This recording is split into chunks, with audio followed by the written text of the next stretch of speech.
Hello and welcome to the pilot episode here, the first episode, if you will, of Capitol and Kayfabe. We're going to be talking about wrestling and politics. I am your co-host, JP John Poz from the Two Man Power Trip. And of course, joining me is the one and only Jack Hunter, the man behind the Pauls, if you will. Mr. Jack, how you doing? I'm doing fantastic. Always good to be with you. Give us a little bit of your background in politics, though, because I'm underselling it here. I'm shorting you here. Well, I'm a what do you call me? I'm a carny is what I am, but I'm a libertarian journalist, a libertarian conservative writer. You'd mentioned the Paul family, that being Ron Paul and Rand Paul. I worked for Ron Paul's 2012 presidential campaign, co-authored a book with his son, Senator Rand Paul, worked for him for a time. And part of that world, and have written for various journals, the American Conservative, the Washington Examiner, Politico. But yeah, I'm in the political world right now. That means Trump world. I'm a part of that too, for good or ill. And there's good and ill in that. We can get some of that. But that's what I do. I've been part of that world since at least 2007, 2008, when Ron Paul ran for president. And I was in talk radio, and every conservative in the country, Rush Limbaugh, Sean Hannity, was saying, that Ron Paul guy, he's a liberal Democrat. He hates the war. And I was like, no, actually, he's more conservative than all the rest of you guys. And that sort of elevated me. I was a big fish in a small pond of conservatives saying, no, Ron Paul's the man. And of course, his popularity exploded, and it's a whole different thing now. But I'm also a huge wrestling fan. I grew up in the Carolinas with Jim Crockett Promotions. I watched as a little kid. That will always be my wrestling for the rest of my life, because there's something special about the wrestling you grew up on, whatever era that happens to be. I think that's true for everybody. But I watch it all. I'm a big fan of WWE, of AEW, Ring of Honor, both pre-Tony Khan and him owning it now. MLW, watch some of that, everything. So I'm a wrestling nut, and I'm a political goofball, I guess. It's funny when you think about it, right? Like Capitol and Kayfabe. We're talking about wrestling and politics and wrestling, kind of go back and forth. You mentioned kind of the political background, and you're such an old school wrestling fan. You used to go to Jim Crockett Promotions, used to, obviously the Carolina area, it's the Virginia area. You would see a bunch of shows. How much is wrestling really like politics? Because I feel like there is such a crazy connection now, like you mentioned with Trump, even more so. Wrestling and politics are so closely aligned. It's almost the same thing. They're both theater to a degree, and that's not to say they're also not real. They are, but they're also orchestrated sometimes and thought about ahead of time. Donald Trump, people make that comparison first. I mean, here's a guy who knows how to read a room, which is what a good wrestler knows how to do, whether with his promos or what they do in the ring. He understands better than a lot of politicians. He has that retail political ability to understand what people want and give it to them, to leave the crowd happy, to please the crowd. That's what wrestlers do. And they're just not that dissimilar. Before we get into the psychology, all that, if that's where we're going, a couple of wrestling things that I don't think some people know that's related to politics. You remember Bob Caudle back in the Jim Crockett Promotion days and the Smoky Mountain days. Do you know where he came into working for Jimmy Crockett? I don't remember. He worked for Senator Jesse Helms in the 80s, who was a very conservative Republican from North Carolina. A lot of people don't know that, but that's his background. And of course, Carolinians of a certain age can remember Ric Flair flirting with running for governor of North Carolina around 2000 when Bush ran. My friend Mike Mooneyham, who's a columnist here in Charleston, South Carolina, was at some party at Rick's house in the late 90s where he was saying he was going to run for governor and all this stuff, and taking off his pants and getting drunk and doing Ric Flair sort of things. But somebody said, "You Ric Flair for governor." And Rick said, this is according to Mooneyham, "The hell with that. I'm going to run for president." And he meant governor of North Carolina, but he wanted to call it president because that sounded cooler. So lots of funny political things involving wrestling. I'm sure more will come to mind. As far as the psychology we're talking about, I meant what I just said. I think presidential campaigns are like wrestling storylines a lot of time, and who's the heel and who's the face can change. It depends on one's partisan inclinations for the voters, of course, but also just what people do within these runs. It's very wrestling. If we want to be really on topic, let's look at what's going on. We're recording this on a Tuesday. I think it's January 23rd today, and we've seen Iranian airstrikes on Saturday, which was the 21st. A lot of people were upset about that, anti-war types, including myself, and I voted for Donald Trump. I didn't like that. And here we are on Tuesday, and there's a ceasefire that Trump sort of forced between Iran and Israel, so no more shooting there. And, Iran did attack some bases that seemed empty in Qatar and some other places. The reason I bring this up as it relates to wrestling, when Iran was bombed, we know now that Trump signaled that was going to happen. They got a heads up, as you would do in wrestling. The locker room and the ring, you signal to people. When Iran said, we're going to retaliate, the Trump administration knew about it beforehand. That's how they did that. You see where I'm getting with this. Serious geopolitics, foreign policy stuff involving war. Very serious. Nuclear weapons, perhaps, is at the center of this. And they're basically using wrestling stuff to get to where they're trying to go. I mean, this is clear as day to me. Yeah, it is crazy, right? I mean, they're almost getting like the script, if you will, ahead of time, and they're scripting it out. So, kind of break it down, the layman's term. Like, what actually happened as far as them kind of getting the heads up, and how did that all kind of break down, and how did that all happen?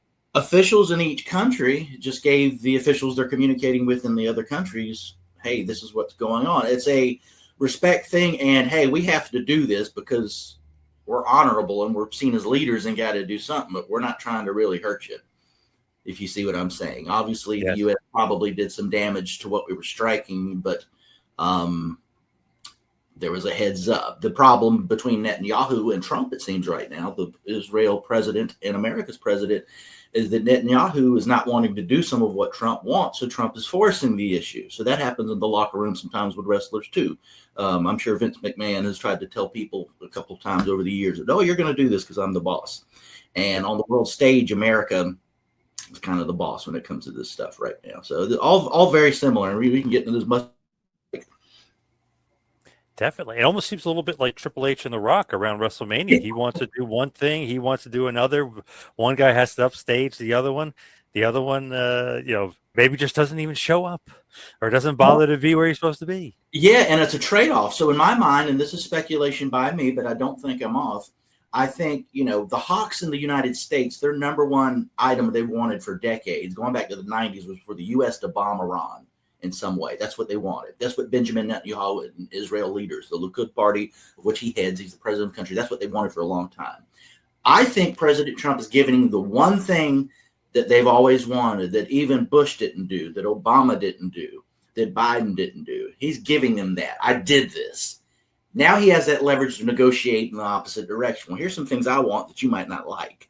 The ceasefire being the beginning of that. He forced a ceasefire early in his second term with what was going on in Gaza and Israel. Steve Witkoff, his special envoy, went over there, and Benjamin Netanyahu was sort of trying to dive and be them, not talk to Steve Witkoff. And Steve Witkoff goes, look here, buddy, this is happening right now. And it happened.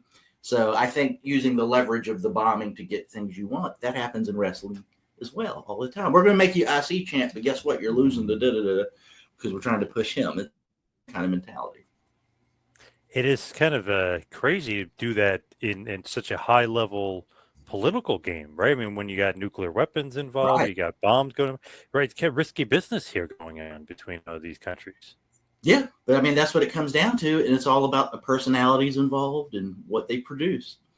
And I don't see that much different. John, that I'm friends with Glenn Jacobs, and I'm not trying to sound like I'm bragging. I've known him for I don't know, 15 years at this point. But of course, the guy who's in politics and really likes wrestling would know the famous wrestler who's also now in politics. Like that was going to happen, and it did. But we laugh about this stuff all the time, and he comes up with scenarios. He'll text or something like something in politics is like this thing that happened in wrestling. Like that's not uncommon.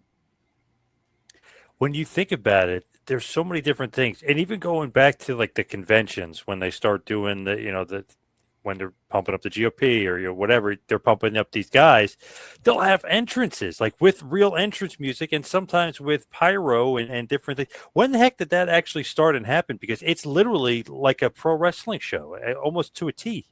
It's been happening for years. I mean, in my mind, I just turned 51. I remember when Bill Clinton, he won in 1992. But I remember the convention that year, they had Fleetwood Mac playing "Don't Stop Thinking About Tomorrow." That was his campaign thing, and all the like stuff falling from the ceiling and the glitter, and Bill Clinton's out there waving with Hillary and Chelsea, and Lindsey Buckingham and Stevie Nicks are back there playing. Well, it's a show. It's a show. It's been like that for a long time. I remember when I was real little, and you learn later as an adult, Ronald Reagan used "Born in the USA" by Bruce Springsteen, to which Bruce Springsteen sent a cease and desist letter because that song's about Vietnam and how screwed up American policy was at the time. It wasn't optimistic, but, it's entertainment. And I think, I don't think JFK and Nixon debating was that, but it got to that, American politics in general and how it's presented.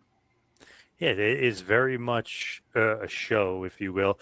Is it very much like the behind the scenes of like the babyface and the heel going over their match beforehand or the promo beforehand with the Republicans and Democrats? Because I feel like a lot of the times we're seeing, they're disagreeing, but then when they get behind closed doors, maybe they're laughing together. Maybe they're saying, we worked them on that one. Like how close that is to wrestling with heels and babyface? Well, I can only tell you what I know to answer your question. Yes. And when I was working for Senator Paul, that's when Senator John McCain was still alive, and they would all often go at war over foreign policy.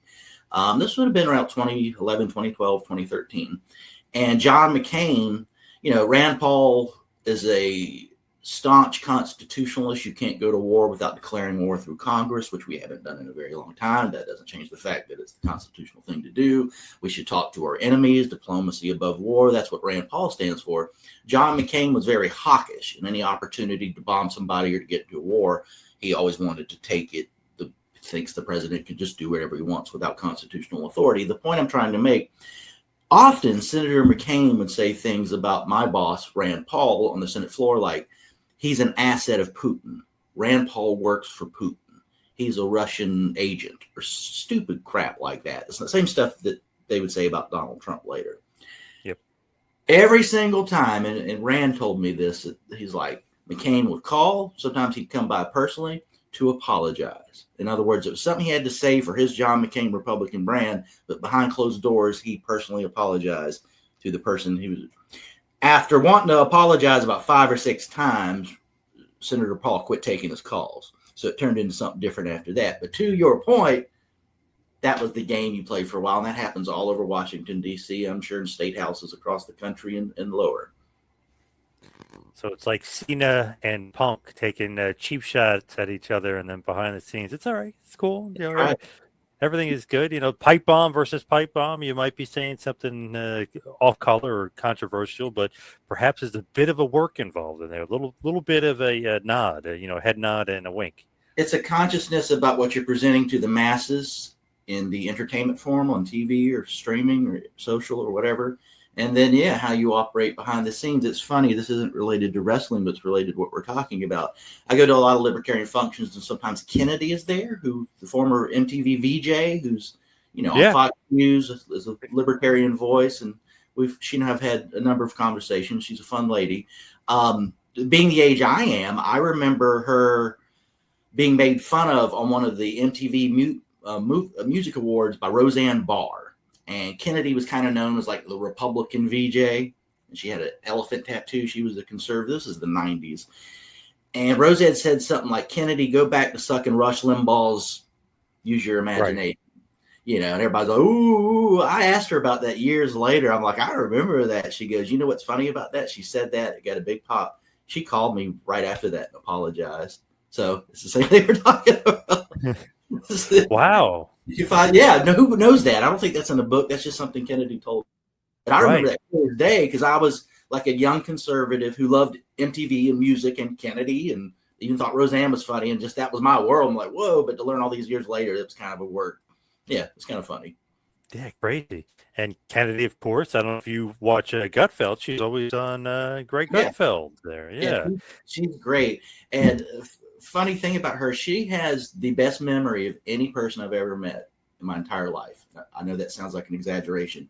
No matter how much she's been drinking or whatever, she remembers everything about everything. It's amazing. Right. Just randomly, are you a Greg Gutfeld fan? Do you watch Yeah, Gutfeld? no, I think he's funny, and some of my friends are on there frequently. But Brad Palumbo, I like Tyrus as a wrestling Yep. fan. Glenn Jacobs is on there pretty frequently, as is Kennedy. So, no, I think it's a good show. He's one of the more popular late night shows, and there with Jimmy Kimmel and Steve Colbert. He beats them in the ratings sometimes. Oh, a And lot of the times. Yeah. yeah, for my money is often funnier, and that's just not like my politics are closer to his. I genuinely think there's some funny stuff on his show. Is he just flat out Republican? Is he more libertarian? I know he's conservative. Like, where He's does a he lie? libertarian-leaning conservative Republican voter, and says outwardly that sometimes he calls himself a libertarian or a conservative. What is the difference if you say libertarian versus Republican? How do you Well, differentiate? so they're not mutually exclusive. You can be a moderate Republican who's not that conservative. You could be a liberal Republican. There's plenty of those. Susan Collins in Maine, I would call that. Libertarians, there's an emphasis on individual liberty. So we cross with left and right. Like I'm not even into weed, smoking marijuana, but I think everybody should be free to do it. I don't think there should be any restrictions. There's a lot of conservatives that would disagree with that statement. I'm trying to think of other social issues. Just basically, libertarians think, whether they say don't hurt people, don't steal their stuff, and leave them alone. That kind of attitude. And I think a lot of conservatives, especially social conservatives, would have attitudes about things that need to be regulated more on the moral end of things. Generally, and this is complicated too, we agree on free market economics and things like that. But those are the differences. Maybe that's a dated way of describing them, but that's some of them. Less government too, right? That's always a biggie. Less government. I just went to a libertarian conference where a lot of the people there call themselves anarchists, and I'm a minarchist. The difference is I'm like a Jeffersonian. I think the government is inevitable. The moment you get rid of it and have anarchy, there's going to be three jerks getting together and they're going to do something that looks something like government. The goal is to keep that as small as possible. That's what believes. It's inevitable, but keep it small. That's what Thomas Jefferson believes.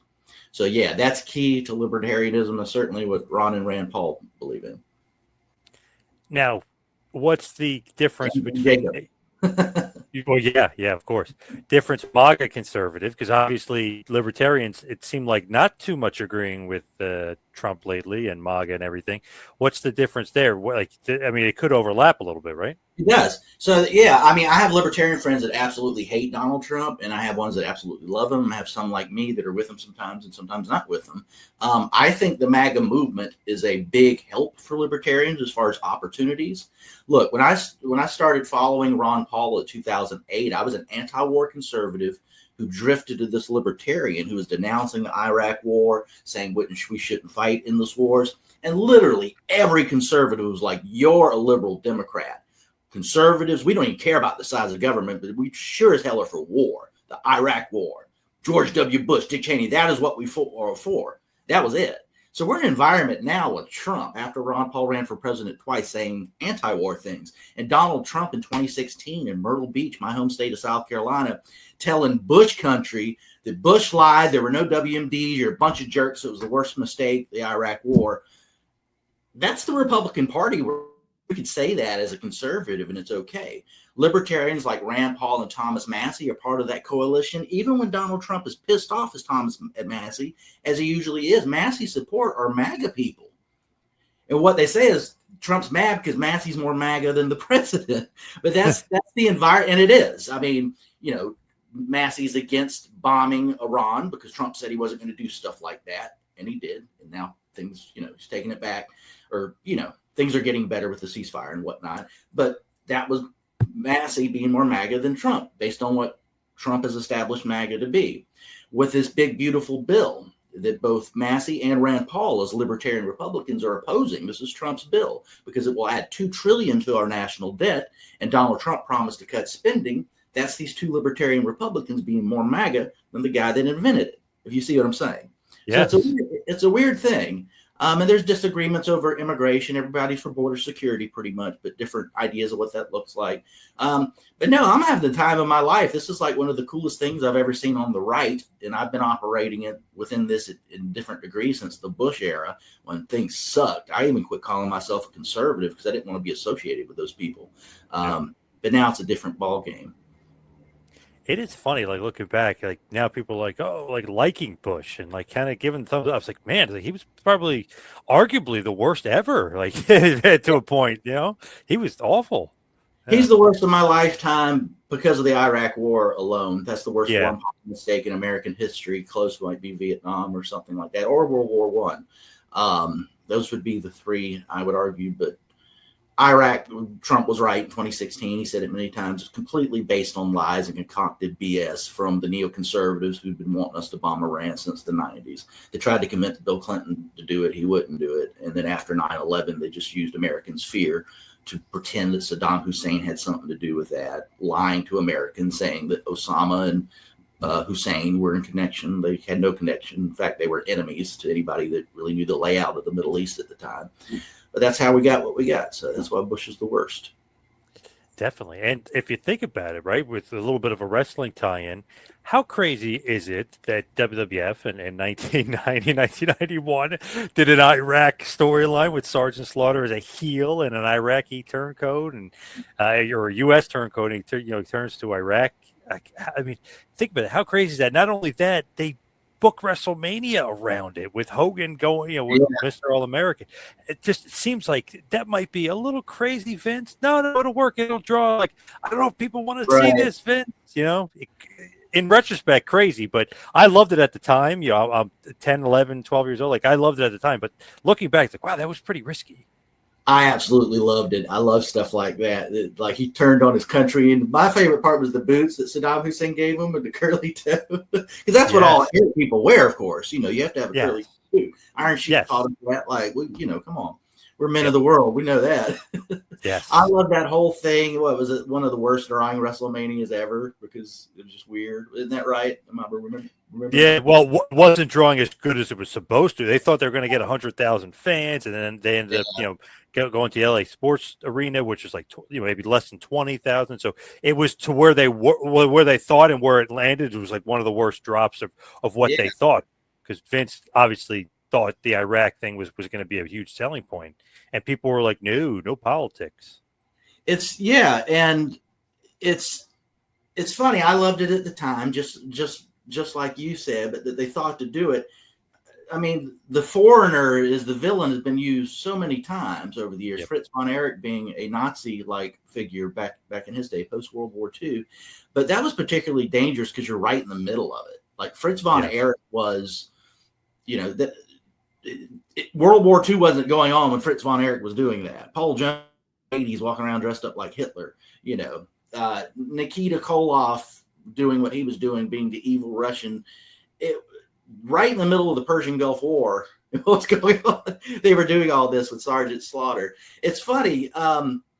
Professional wrestling at different times, and there are people in journalism who are wrestling fans. Sometimes they'll say it outwardly, and some have told me privately who you might not think so.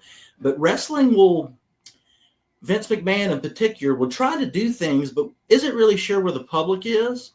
I'll give you an example. When the Edward Snowden revelations happened in 2013, Rusev was happening, and Lana, they'd come out. Remember, she'd come out with the Russian accent and talk. Yeah, oh yeah. Yep. Well, that happened, and in Vince's pro-America Republican mind, I think he was thinking, oh, this guy's bad. He leaked intelligence information, even though Obama was president, and a lot of conservatives, including me, are like, this guy's a hero. We need to know that the government is spying on our phones and whatnot. She came out, Lana, and I don't think Rusev was even out there. This was right when the Edward Snowden stuff was happening, and did her introduction. She goes, we've been on the phone all day. I'm paraphrasing. Me and Rusev, our good friend Putin, and also our good friend Edward Snowden. Now, there was silence. I think Vince was expecting, boo. It was nothing. It was the one time they did. He figured out, a lot of people like this Snowden guy, right? Right. So the Washington Free Beacon, which is a neoconservative publication, wrote the story about Edward Snowden's unpopular because last night on Monday Night Raw, they mocked him. The audience booed. And I wrote another piece where I was writing it down. I'm like, this guy's full of it. Like, this happened, but like nobody booed. You probably won't see it again, and you didn't. But that's how politicos sort of use stuff to sort of massage and manipulate which way they want the news cycle to go and what they want people to believe. It's wrestling. Using in that instance, using actual wrestling. Yeah, wow, crazy. I don't even remember that though with this new. I remember the Snowden stuff, but I do remember they were saying that he got his tank from Putin, and like Rusev was really going heavy into the Russia stuff, which again is kind of like, wow, really, Vince, you're going back to the politics again. Like it's funny that he always does that, even with remember the fake Trump and the fake Rosie. Like, he loves doing that. And this was the Snowden thing. I mean, they were doing this with Rusev and Lana, which only happened once pertaining to Snowden. This was a year removed from Mitt Romney and Obama running for president. Of course, Obama won the 2012 election, but Mitt Romney was saying that Russia was a big threat. And Obama had this great line about Mitt Romney, the 80s have called, they want their foreign policy back, and sort of mocking Mitt Romney for having this 80s sort of Red Dawn foreign policy. And I agreed with Obama at the time. I'm like, yeah, get out of here. And we got to it again later in politics.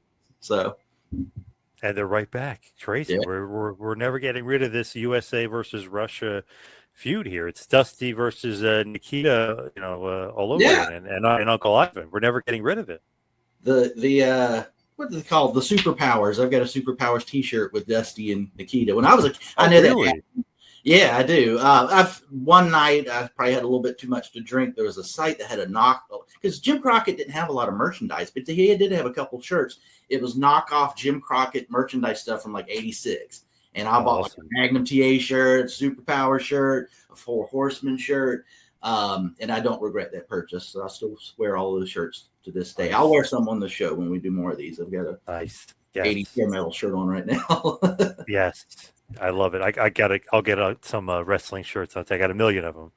I regretfully sold some, but I do have a bunch that I still have. Okay. I'm a fan of all the current stuff, but when I buy shirts and stuff, I typically buy the older stuff. Yeah, the old school. I like what Pro Wrestling Tees does, how some of these older guys can make some money and don't have to do anything. Yep. Yeah, like Wahoo McDaniel didn't have that, Nope. So nope. Yeah, there's some really good stuff, but it's funny, like some the old '90s WWF shirts were worth like a ton of money. I sold SummerSlam '98 shirt for I think it was $650.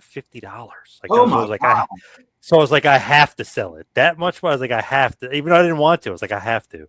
So I learned that in a shocking way, and I guess my understanding is just older '90s, even '80s. Shirts, it could be bands, it could be wrestling, just graphic shirts are worth a lot of money to especially young kids.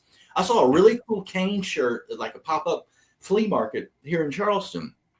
Just something unique. I'd never seen it before. I was going to buy it just because he's my friend and it's cool. That thing was $95. I'm like, no, it ain't that cool. I thought I was going to pay like $25, but that's the first time I learned about how high prices were getting on that stuff. The funny thing is, when you're selling it, they want to know the tag. So you have to send a picture of the tag, on the T-shirt with it, because people knock it off and they're like, okay, I'm just for using this. I don't think it was really Gildan, but like, let's say, okay, it's a Gildan. I know that's legit. I'll give you $650 for it. And, I sold the shirt because obviously I bought it at Madison Square Garden. It was a legit shirt, but there was other people that were selling fake ones and they knew it was fake because the tag on the inside said like it was like a current T-shirt company that didn't exist in 1998. That's the giveaway. My girlfriend bought me a Dawkins shirt a couple years ago because I like Dawkins. Yeah. Dawkins, and it's Into the Fire. Yep.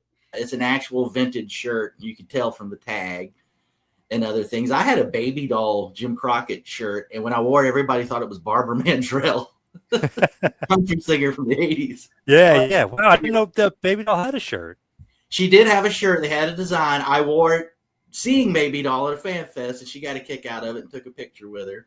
And her and Jim Cornette hate each other's guts over politics, I learned. And it's funny. She's filled my ears with that, and I'm thinking, like, I just want to hang out with Baby Doll for a little bit and talk about Dusty and Rock and Roll Express and stuff. But she wanted to talk about politics, so there we were. Yeah, it's funny. It's like, oh, let's talk politics. Can we please talk about Tully and how great of a heel he was? Can we please? Right. It's funny. And I've told him this before and other people, but the first time when I met Glenn Jacobs, I've known him for about 15 years. It took me about a full year to really be his friend. And I'm not saying I wasn't his friend that year. He was certainly mine. I was freaking out inside as a fan. I mean, I'd watch this guy on TV for how long? And my favorite thing in the world, wrestling. I like wrestling more than politics by far, even probably more than music at this point. That's saying something. But it would be like, hey, John, I'm Brad Pitt. I'm going to be your friend. That might take some adjustment, right? Yeah, it's like Seven. Oh my God, that was such a great movie. Right. Fight Club. Yeah, it just took a while. And then after that, and during that time, I asked him very little about wrestling. It was mostly libertarian stuff because I know that's why he initially wanted to meet me. But after that year, it was lots of wrestling. So, and he was arguably maybe part of the best era, if you will. I know a lot of people think the Monday Night Wars era was the best. You might think 80s Crockett, but a lot of people do think Monday Night Wars era might be the best. I think 80s Crockett because of the age, and it's objectively good. Let's not lie. Yeah, it's awesome. Yeah. But the age, but there were guys that grew up on the late 60s and 70s that thought my era sucked compared to what they were watching in Crockett. I mean, that exists too. So it depends on the age you are, what part of the country you lived in when the territories existed. But I think probably the best WWF era was the Glenn era, the Attitude era, and what was going on there. Hulk Hogan second, what they're doing now with Cody and all that, maybe third or first. I don't know. We're in it. It's kind of hard to see. But like Cody's one of my favorite guys right now. So is Hangman Page and what he's doing. So I try not to be that old guy like my stuff was the best. You kids don't know. No, it's pretty damn good, and I'll talk about it. There's lots of great stuff going on now that's even better than a lot of what we remember with that stuff when you go back and revisit it. It sort of builds up mythologically in your mind. Kind of depends on what I'm feeling that day. But Hogan, I grew up in New Jersey in the 80s, so I'm a Hogan guy in the Hogan era. That's like my favorite. But then Austin and the Attitude era, then you got Undertaker, Kane, Dude Love, The Rock mixed in there. I think that was so damn good. The AWO was so damn good. But even current day, I don't want to say current day is better than those eras or worse, and kind of go back and forth. But current day, love Roman Reigns. Cody's awesome. Him and Jey Uso just tore the house down. So there's so much. The first $1 billion champion was Roman Reigns. Second $1 billion champion was Cody. So it's like, obviously that's a boom period. They're making a ton of money. So you can't knock this current era. Yeah, and you were talking about the Attitude Era. That's what brought me back into wrestling. I'd stopped watching for 2 or 3 years as a young man. When I was a kid, Hulkamania was happening, and I was in elementary and middle school, I guess late middle school. My attitude about wrestling was I watched all wrestling, which meant Jim Crockett and WWF at the time. Yep. And my attitude about it as a South Carolina boy was I watched Hulkamania stuff and WWF because that's what all the kids watch, and I like it. But that's like the cartoon wrestling. The real wrestling is Ric Flair, Magnum TA, and that was my attitude as a Southerner. And as an adult, I kind of still feel that way. That's a lot of those old, Carolina guys' attitudes about it still. But when I graduated school, 17, 18, 19, I kind of quit. I've got a lot of friends 10 years younger than me, like the Dangerous Alliance. That's their jam. Well, I wasn't around for that, unfortunately. Right, exactly, that attitude. So good, yeah. And I get it, and I've learned. I'm like, man, what a collection of guys. Arn, Beautiful Bobby, all this stuff, Paul Heyman. But it was my best friend who's no longer with us that got me into wrestling as a kid. He's like, dude, are you still watching? I'm like, not really. He goes, turn on Nitro, like Razor Ramon's on there doing something. It was the night that he showed up. I turned it on, like, man, what is this? I started watching that. Then I discovered ECW within weeks, which I was living in Boston at the time for a couple of years for what I was trying to work on. And it came on at midnight on the Spanish-speaking channel on Saturdays. And that was like, ooh, this is tawdry. What are they doing? This is crazy. And then being in Boston, I got to go to those live shows a lot. They would come to that awful revered dog track. That's where the mass transit incident happened. Yes. I went to those. Front row for as long until Brian Lee threw everybody's chairs across the room. That's where I was at, front row at those shows. I met Chyna at one of those shows 2 weeks before she debuted on WWF TV and shook Marlena. She was there because it was a tribute to Killer Kowalski, who had trained her. It was on that ECW show. So the era, the NWO that went to Degeneration X and ECW, that whole package, that's what got me in. I never left since. Back into it from childhood. Yeah. So good. There was a bit of a period there in the 2000s. Obviously, the PG Cena era kind of killed it. Even Ruthless Aggression, I feel like people might overrate that era quite a bit, just because I kind of got not out of it, but I wasn't as into it in that era. Ring of Honor kept me going in that era, and Yeah. TNA, they kept me going in that era. Yes, that Samoa Joe, AJ Styles, Christopher Daniels, that match, people know what I'm talking about, the three-way. But that whole era of TNA, I was down. I used to order the Wednesday night pay-per-views for $5 or $10, whatever it was, and I dug it. Yep. The Flying Elvises and Sonny Siaki and all that stuff. Ring of Honor, X Division, Ring of Honor. That I loved wrestling so much that I never wanted to stop watching it. But yeah, that just Vince is the only big company period. And I always like John Cena. I've never been a John Cena hater, but it's just like some nights I'd be like, well, I'm not watching this. They don't respect me as much as a fan to even try to give me a good show. I'm not talking about the wrestlers. I'm talking about the writers and the bookers. You know what I'm saying? But then Ring of Honor or TNA or something like, they're trying, and this is good. And I'm here for it. So yeah, that kept me in the loop. But I think wrestling in the Triple H era, and certainly Tony Khan and AEW, this has been one of the best eras of certainly my adulthood fandom. I was at the first Dynamite in Washington, D.C., where I've split my time for years in DC. And that was electric. When I saw Tony Schiavone, who is the voice of my childhood more than anybody else, on the stage about to kick off the show, it got to me emotionally a little bit. I'm like, holy hell, there he is. And look at all these people in this arena. This is a new company and this is what we're doing. And I was so excited, given my own journey in this thing we love, professional wrestling. Gotta love AEW for one simple fact. They made WWE get back in the car and start pressing on the gas, because they completely were taking a nap or whatever they were doing on the side of the road there for a while. I mean, they just didn't care because no competition. You don't really have to try that hard. That's right. I talk with my friends that are wrestling fans. I'm like, there's two things that AEW that makes it good or bad or successful or whatever. One, be quality. They're usually pretty good at that. They're pretty good right now, I think. I like what they're doing. The other, they have no control over. It's how good or bad WWE is. And when they started, WWE sucked. I quit watching for a little bit. I'm like, I'm not watching Raw for 3 hours. It's going to be crap. I got other things I could do. I could watch a movie. And I started watching again once Vince was sort of pushed aside, then came back for a little bit and all that. But it started to get more interesting the more Triple H got his hands on it. You could instantly see it. And the worst Raw you watch right now is infinitely better than anything you were watching 5 or 6. That's my opinion, but boy, is it sure close to fact in my mind. And that helped AEW. And then when I got better, I heard AEW a little bit. Now WWE, people are kind of like, it's not quite as good as it was a year and a half ago. And AEW is getting a little bit of attention. I think it's wonderful for us fans. And the fact that obviously during the Monday Night War era, a different era, but you had guys that left WCW, went to WF, and really left WF, went to WCW, like we mentioned with Hall and Nash, but even Luger before, they were so cool. Now it's like, oh, who could do it? But when Ricochet jumped like that, that kind of registers a little bit like, well, that's kind of interesting. At least you have, even Moxley obviously was a big one at the Swagger to begin with 6 years ago when it started. So there's guys that jump. That's cool. Obviously WWF kind of is dominating with Cody, Punk, and Jade, and but it's cool to see that people jump back and forth. It's cool to see that, and then being different companies, it's cool to see how wrestlers can be bigger stars with their own styles. Like I think Ricochet made the right decision to go to AEW. I think he can do more of what he wants to do, and there's a place for him that there just wasn't in WWE. Edge, Cope extending his career, what he's doing in AEW. I think they were done with him in WWE. He could still go, but they just have too many new stars and different things going on. I think Mariah May is going to do great things in NXT and WWE. When Cody was at the tail end, and I'm a Cody guy. I'm a Jim Crockett guy. Anything Rhodes, his brother, Dustin, his dad, obviously. I thought there for the last 6 months, I'm like, Cody's more of a WWE style babyface, and boy was he.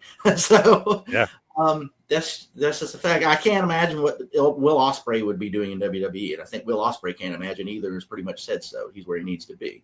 So there's so many examples. Look at Shane Strickland became Swerve in AEW and is doing better than ever.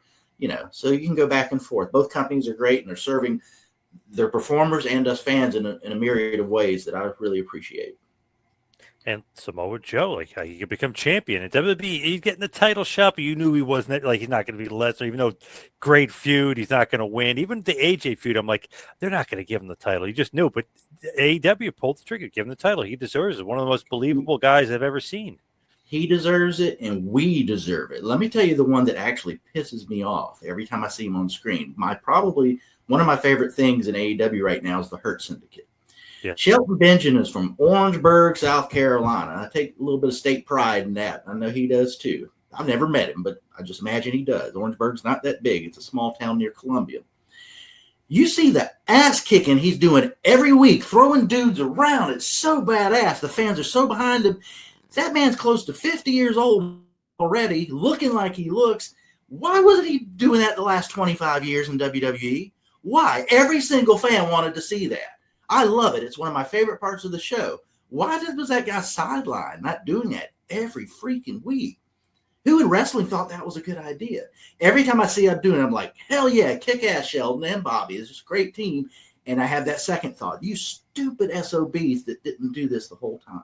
And some part of him has to be thinking that too. I know he had a great run in Ring of Honor, doing the sort of Team Angle spinoff stuff and all that. I enjoyed all of it. I'm a big Shelton Benjamin fan. And I think he's got a bunch of years left in him. He's just that much of a crazy athlete. Vascular. Vince McMahon might have said it. I just wish they would have used him more when he was in WWE. Definitely. Lashley, especially, because it was weird. It's like he's going along, he's the champ, and then all of a sudden he's not on Mania one year. Like, what the hell is going on? Then he's in a 6-man one year for WrestleMania. It's weird. It's like, shouldn't this guy be in one of the main events? Yeah, Lashley was an odd one. And it's, a lot of people say AEW doesn't know how to book big guys, and they point to Wardlow or something. I don't think he's been booked well, but I think they're kind of proving people wrong with the Hurt Syndicate because I think they've been booked better than they ever have. Yep. The only thing I think people were saying, like, why isn't Lashley going for the title? But I don't know. I feel like maybe they have too much going on in the world title picture. And why would you want him going after Moxley? Yeah, I think they're the World Tag Team Champions. Who's going to take those belts off them? That's going to be a big deal. Yep. And Moxley obviously has a lot going on with not only Paige, but to kind of swerve, possibly Ospreay, possibly Darby Allin return. I feel like there's a lot of other things for Moxley to be doing and feuding with Lashley one-on-one. Although I think Hangman's winning that title at All In. We'll see. Wow. Interesting. I was actually thinking they're going to shock the world and have Moxley retain. Just to throw the curveball there. I do. I think that's happening. My girlfriend disagrees with me. She watches all this with me too. She's a big fan, so it's nice. She thinks good. I'm going to get it eventually, and there's, I can see that too. I'm a big fan of his. Yeah, I always thought, like, shouldn't Darby be the guy that? But maybe he's not going to be back. I don't know. They haven't really said anything about his climb, though. You know what I mean? His climb in Mount Everest. They haven't really pumped that up. I think he's back, but I think they don't want to end their first big American All-In show on a sour note. And Hangman has like an organic upswell right now, which is what you want. Yes. And I think they're going to capitalize on that for those reasons. Send that big crowd. We're getting close to, I think it's 18.6K is the last thing I'll probably hit 20K by the time we get to July 12th. Send that big in Texas. We're not at Wembley. We're not in Australia. Home happy. Yes. I always follow WrestleTix, and they want to get to 22,000, and they're almost at 19. So it's getting close. And I feel like as soon as it gets close to the date, AEW, especially the fans, usually they end up selling it out or very close to selling it out. I can see them getting to 25 maybe, which would be wonderful. But we'll see. I think they definitely hit 20. Are you going? Are you going to be going to StarCast and All In? I'm not going. I just have too many things going on, but I'll definitely be watching. It's funny, the economics of WWE. I look at some of the ticket prices. They were in Savannah for SmackDown. That's 90 minutes from where I'm at in Charleston. In the past, I would have made the drive, but the tickets where I like to sit, usually about $90, $110. I can do that. They were like close to $300, and I have to buy them for people. Geez. And I'm like, I'm gonna go see AEW. I'm gonna watch this on TV. Yeah. Crazy. for MSG, me and my son went to Raw back in March for the big Punk Rollins cage match. Sold out. There's 20,000 people there. We didn't even have good seats. We paid once, I think it was 150 or 175 each for the tickets. We didn't even have good seats. We were in the 200s. We really. My son was like, "Dad, I thought you got expensive seats." I was like, "Oh, I got expensive seats." I just didn't say they were great seats, but he was happy because we could see the ring clearly and it was good. But it wasn't like you're in the hundreds or closer.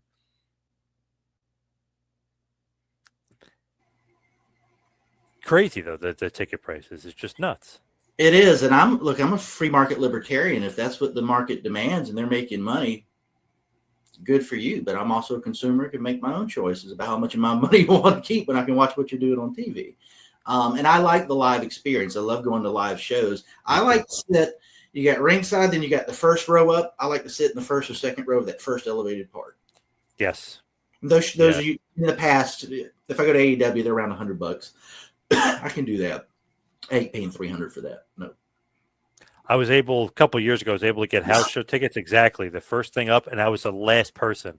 So it's like I was elevated, and in the end, nobody was kind of bothering me. It was like that's perfect. I know people have to get up and get out. That's fine, but I'm like, man, this is perfect. I was like, I'm elevated. I'm looking, and there's nobody. I can kind of be a little bit free, and the tickets weren't crazy at that point. Now they're just insane. Now they're just crazy. Yeah, for WWE, I've found AEW still pretty affordable. They're where they've been, and that's cool. Yes. So they can benefit from that. This is business, free markets. Yes, yes. So. And I wanted to get back, throw you something different here because we were talking about Iran, obviously earlier, hot button topic, very, very in the news for Iran. And I was thinking, what was Iran's best import? And I came up with the Iron Sheik. I think the best import, it's got to be, right? I mean, I can't think of anything else. Yeah, absolutely. And boy, I wish with what's going on in the news today, I wish he was still alive today, that he would be having some fun. Oh my God, yeah. That great Twitter that those guys would help him with and what he'd do. And that documentary is heartbreaking. I didn't know things with his family and stuff, but boy, what an entertaining character. When I was a kid, like I said, when I was a kid as a Carolina boy, I thought WWF was cartoon wrestling, and people like Iron Sheik and Hulk Hogan was certainly a big part of that. And they were literally a cartoon on TV as well. So he's there for a while. But yeah, that's what gravitated. It's funny. Nobody else in my family watches wrestling. They'll think I'm weird. I'm talking about mom, dad, brothers, cousins, none of them. I have great grandparents that raised my dad. He was not raised by his parents, that watched it in the 60s and 70s. Or 50s. And the rule in their house was when wrestling was on, my dad and his teenage friends, he either needed to leave or be completely silent. They were dead serious about it. My great-grandmother liked Bobo Brazil. My dad knows nothing about wrestling. No, not Bobo Brazil. The Great Bolo. Look it up. He was a 60s wrestler, a lot in the Carolinas. My dad knows nothing about wrestling other than seeing Ric Flair in the 70s and 80s when they were in town. With Blackjack Mulligan usually. But he knew that because his grandmother liked the Great Bolo. And we joke in my family that that's where I get the gene, is from my great-grandparents. That's crazy, right? Yeah. It's like if your parents didn't watch it, like who watched it? How did that get stuck in your head? How did you fall in love with it? Yeah. My friend at school, his dad was a bus driver. I kind of lived in a wealthier area, but if you walked through the tree line, there was a trailer park. And that's where he lived, and him and his dad watched wrestling. I'd spend the night and watch it with him. His dad or mom would take us to the Jim Crockett promotion shows. When I was going, they would run once a month. And we were the B-Town, so I got a lot of Rock and Roll Express and Midnight Express, and not so much Ric Flair and Dusty. But sometimes you get Ric Flair and Dusty. They go to the bigger arena. But Rock and Roll Express are still my favorite tag team to this day because that's what I grew up on, like, in person. And they're great. And I like Ricky Morton to lie to me in fan interactions about stuff he never did to pretend he's more rock and roll, which I just let him do it. I'm like, that's absolutely right. Yeah. Pretty funny. Yeah. He told me how to keep this PG. This was at a bar in Fayetteville. It was one of the NWA Legends Fan Fest, and there was a bad storm. And a lot of people hadn't got there, so there wasn't many people. So it was like me, him, and my girlfriend at the time, but I could hang out with Ricky Morton and buy him a drink, right? He told me this story that him and Robert were at a Pat concert in 1980, whatever, which I don't think was true, but I know it wasn't true because this was the next part. He couldn't find Robert. He's like, I don't want your lady friend to hear this, but when I found him, he was with Pat Benatar, and use your imagination what Ricky told me Robert was doing with Pat Benatar. So I'm enough of a music fan and Pat Benatar fan to know that she tours with her husband, the guitar player, and none of that was true. I don't see Pat Benatar going, let me get rid of my husband to get this Southern tag team rock with Robert Gibson. Yeah. And how Rick described it, you do, it's fantastic. But I was like, when I left, I told my girlfriend, I'm like, man, that was great. I want to hear a bunch more of those lives because he's just entertaining, the fan in front of him. It's funny. He told me he was Kid Cash's dad one time when TNA was going on. Kid Cash. Oh my God. Yeah. Oh, of course. Yeah. He's like, look at his face. We look the same. You can tell. And I was like, man, maybe that is his dad. And then I looked it up. And he's not. No, not close. Yeah. So, Man, he's crazy with that stuff. But that's old school, corny. Typical. Yeah. I'm gonna work the fans. Yeah. Yeah. The other one, and we won't do this forever. I was a big fan of David Lee Roth in the '80s when I can't. Yankee Rose was the big single at the time. And when I was a kid, I thought Greg Bissonette, the drummer for David Lee Roth, I was in middle school. He had hair like Ricky Morton. He was like Ricky Morton. I kind of wondered if that was Ricky Morton. Like, he's rock and roll. What makes him rock and roll? Oh, he's the drummer for David Lee Roth. So I told Ricky at one of these fan fests, I go, when I was a kid, I thought you were Greg Bissonette. He was you. I didn't know David Lee Roth's drummer's name was Greg Bissonette. I just knew he looked like Ricky Morton. This is what Ricky Morton told me. He's like, it's funny you say that. We were in Japan. And we were at a David Lee Roth show. That was happening. And he goes, I heard somebody behind me say, hey, Greg. Hey, Greg. Hey, Greg. And he came around and turned me around. It was David Lee Roth. He thought I was his drummer, too. That didn't happen, but that's the story he told. I'm like, man, that's crazy, Ricky. That's how I reacted. But, yeah, he just made it up on the spot. I love when guys work. I remember I met Jericho once, and for Fozzie's show, Fozzie was performing. Okay. So funny. I'm like, man, I was like, it would really be awesome if you played God Pounds His Nails, which is, this is 10 plus years ago, which is one of his big songs at the time. And he's, now I forget one of the guys that he's in the band with. He goes, hey, I want to change the set list. This guy wants God Pounds His Nails on the thing. So, of course, later on they play it. In his mind, he's probably like, man, I really worked that guy. He probably thought I really changed the set list for his song. Right. We're probably already there. You just do it. Of course. Yeah. That's funny. Don't you love that? Oh, I love it. But you can go on setlist.com, whatever that set list thing, and look it up. And that's on like the previous day.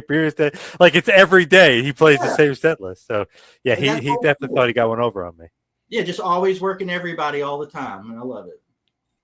Somebody tried to convince me that El Grande Americano was Chad Gable. That's stupid. He's absolutely a different person. I mean, that's clear as day.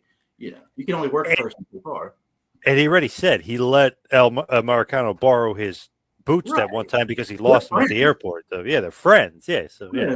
You're not the same person. Yes, exactly. Definitely not the same person. And another awesome Jericho one that he told me that he is a part of the two-man power trip. He is the second member. Me and him, we do it together, he said. So I said, oh, my God, Jericho, yes. Oh, man, yeah. Trying to get my lift the show up. Yes. All right, Jericho. Right. Yeah. He taught you something. Yes. He's so smart. I love it though. Like Hogan too. Obviously works. A million times. Oh, I tried out for Metallica. It's funny because he's saying Ricky Morton saying it to one dude somewhere. Like Hulk Hogan says it like Howard Stern. Yeah. So just like a big lie that everybody knows is a lie. Like trying out for Metallica. Did you see Metallica's reaction to that? Yes. Not true, apparently. Yeah, they politely are like, yeah, that didn't happen. Yeah. Yeah, they're like, wait, what? That never happened? What are you talking about? Yeah. That's hilarious. I love that. But apparently he was a decent guitar player, but not that good. Not Metallica level, yeah. Well, and the other Metallica wrestling fan, and they've talked about this separately. I don't know if they've ever met that Trulio, the bass player in Metallica, kind of looks like Roman Reigns and vice versa. And fans talk about it, and it's been said to them. Maybe not as much now as Metallica's gotten older, but certainly 10 years ago or so. Yeah. Interesting. I know Lauren Brober looks like Stan Lane, Sweet Stan. I know that. Yeah. I never thought about that. I think Adam Copeland looks like the singer of Puddle of Mud. If anybody can put in their mind what that guy looks like. Yes, definitely. But you never heard that Lauren Brober rumor. I'm surprised. No, I haven't.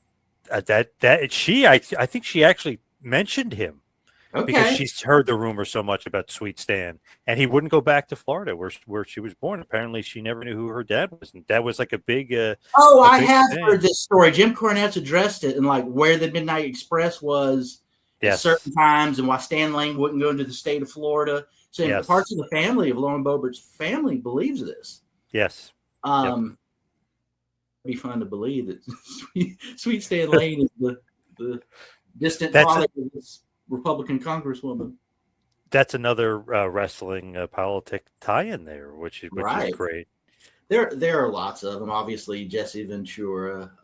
Yes, Glenn and T's running for governor of Kentucky not Kentucky, he's in Tennessee one time, but who knows if that happens. But that would be the second pro wrestling governor if that were to happen. yes, yeah. But I feel like with this show, I mean, we won't get into everybody today, but just some highlights of some future topics here that we will talk about in the future. Obviously, political tie-in. We mentioned Tyrus before, but you mentioned Jesse Body Ventura, of course, Glenn Kane Jacobs, Donald Trump, the WWE Hall of Famer, and of course, Linda McMahon, the former president and CEO of the World Wrestling Federation and World Wrestling Yeah. Entertainment. We will definitely get into that. Anybody else you could think of as far as some political and wrestling topics? As soon as we end this, I'll think of 10 and we can talk about them next time. At the top of my mind, I'd love to talk, in the future about Linda McMahon, how instrumental she was in the early WWF Vince era, her husband's era, business wise. And I think she was pretty instrumental in Trump's first term and second term as a business minded woman. And that's why he hired her. And they all go together. It's just so fascinating, like how it kind of, you could be famous in wrestling and then became famous in politics, or vice versa, and kind of flip it. And how Linda, who's obviously was so key and central to the evolution of WWF during the time and helping Vince grow the company, and she was basically, the president for many, many years and helping certain aspects of the business. And how she kind of wanted to go more the political, and Vince backed her for a while, and obviously they're no longer together. But it's just interesting to see that dynamic of kind of switching back and forth, wrestling, politics. Ventura maybe did it the best, or maybe Trump maybe did it the best with their WrestleMania 4, WrestleMania 5 shows up at WrestleMania 7. So interesting. There's so much tie-ins. It is. There's a lot, and I don't think we've seen the end of it by far. Now, let's do some little wrap up here and head towards the plugs. You can follow me on Twitter and Instagram at 2Man Power Trip. How about you, Jack? Where can everybody find and follow you? You can find me on X at JackHunter74. I'm not hard to find. I'm on Instagram under the same moniker. You can find my YouTube channel. And I pretty much share everything on X. If you find me there, you'll find any of the articles I write for various places. And sometimes I even get to write about wrestling, too, depending on what's going on. Love that. We will be discussing, obviously, a lot of wrestling, a lot of politics. And like Jack mentioned at the beginning, man, do they tie in perfectly, especially the psychology of it. It is crazy. But this has been the first episode, the pilot, if you will, of Capitol and Kayfabe. Thank you, everybody, for tuning in. We'll see you right back here next time. Have a good one.